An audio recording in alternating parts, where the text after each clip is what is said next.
Welcome to the Rule Dictator. My name is Corlith, your host, and this is how to play San Juan. San Juan is a game of city building and prosperity for 2 to 4 players. A game usually takes between 45 minutes and an hour, which includes the time needed to set up. Despite the game's apparent simplicity, it is a lot of fun and has lots of replay value. Enjoy! The game is comprised of 110 cards, which are used as buildings, goods, and currency. 1 governor token to identify the starting player for each round. 5 role cards, which players select when taking certain game functions. 5 trading house tiles that decide the market value of the various goods. And a scoring pad to tally up points at the end of the game. If your box came with the expansion The New Buildings, there will be an additional 33 cards and a cathedral token. Depending on where a card is, it can be one of several different things. Cards in your hand have 2 purposes. They are buildings that you are allowed to buy, and they are the money needed to buy buildings. I'll get into how this works when I discuss the builder role. Cards that are face up in front of you are buildings you own. A card that is face down on a production building is a good of that type. In this example, this face down card is a barrel of indigo, and this one is a barrel of sugar. There are 2 types of buildings. Production buildings, which are used for getting cards. There are 5 kinds of production building: indigo plants, sugar mills, tobacco storages, coffee roasters, and silver smelters. And the rest are city buildings, which offer a variety of perks.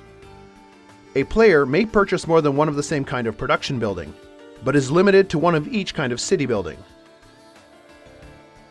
This is how you set up the game. Go through the cards and give each player an indigo plant, which they place face up in their territory. Shuffle the rest of the cards and deal 4 cards to each player as their starting hand. Place the remaining cards on the table as a draw pile. Designate a spot to be used as a discard pile.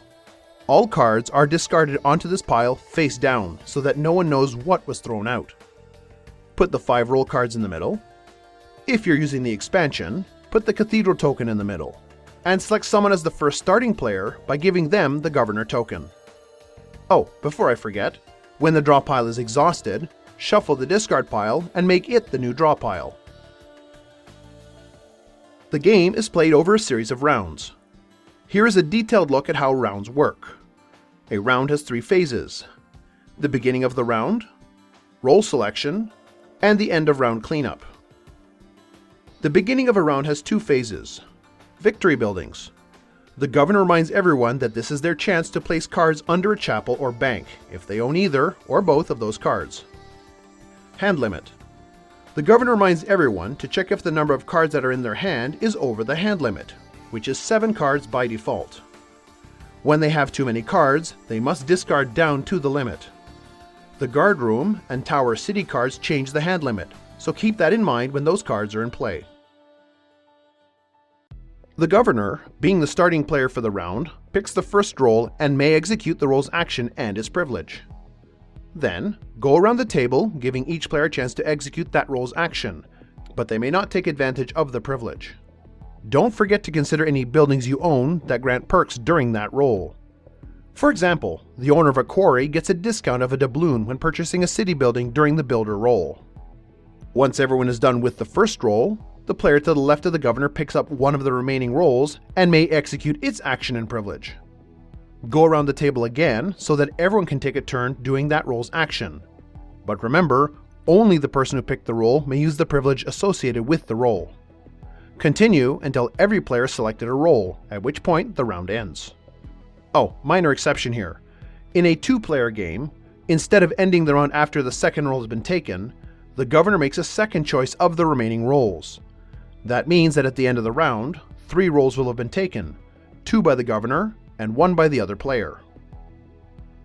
End of round cleanup is easy. Everyone returns their selected roll token to the middle, and the governor token is passed to the left, making him or her the starting player for the next round. The 5 rolls are the heart of the game. The builder action allows you to add 1 building in your territory. When this roll is selected, starting with the player that selected the builder, everyone gets a chance to build a card from their hand, or the cathedral if it is still in the middle. To build, place the card in your territory and then pay its cost by discarding that many cards from your hand. If you want to build a coffee roaster, you must have that card in your hand, plus 4 other cards to pay for its construction. To build the cathedral, discard 7 cards, and then move its token from the middle to your territory. When you are the builder, your privilege is a discount of 1 doubloon off the cost of the building. The smithy and the quarry offer a discount when building a production and city building respectively. Discounts may not lower the cost of a building below 0. You cannot use the builder role to make money. Nice try. The producer role is how you get cards onto your production buildings. When this role is selected, everyone draws 1 card and places it face down on a production building they own of their choice. This card is now considered a good that can be sold during the trader phase. Each building can have a maximum of 1 card on it, so if all of your buildings already have a card, you do not get to add more. The player who selected the producer has the privilege of placing 1 more card on an available production building. The Aqueduct City card also grants its owner the ability to place 1 more card on an available production building. Trading allows players to sell a good, a face-down card on a production building. When this role is selected, the top tile of the market is flipped over so that everyone knows the market values. Everyone may sell 1 good from a production building by discarding that card and then drawing its market value in cards. The trader has the privilege of selling an additional good, if one is available to sell, of course. Owners of a Trading Post City card are also allowed to sell an additional good. Once trading is done, take the flipped over tile and place it at the bottom of the trading house tiles. This means that the order these tiles come up in are always the same, and savvy players can use this to their advantage. Let's see trading in action.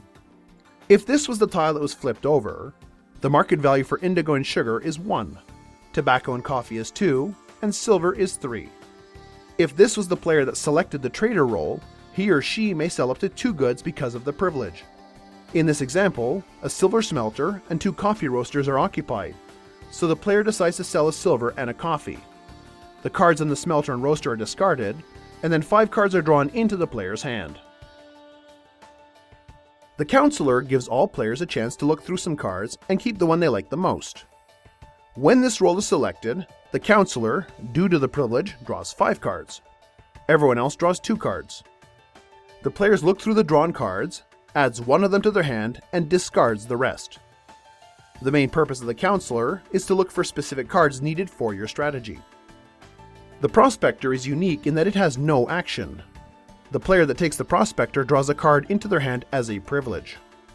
Owners of the Gold Mine and Goldsmith City cards may use those cards at this time, no matter who selected the prospector role.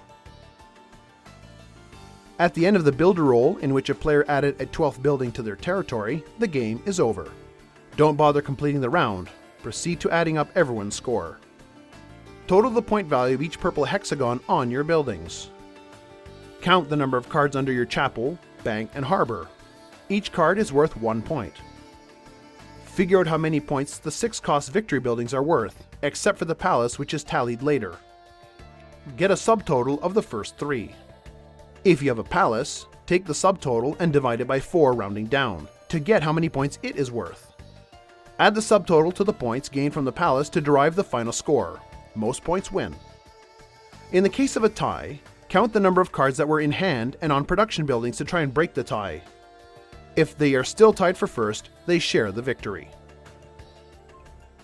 And that's it. Not too complicated and lots of fun.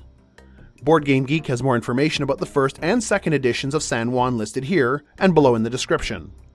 I hope you enjoyed the video, and thanks again for watching. I'll see you next time.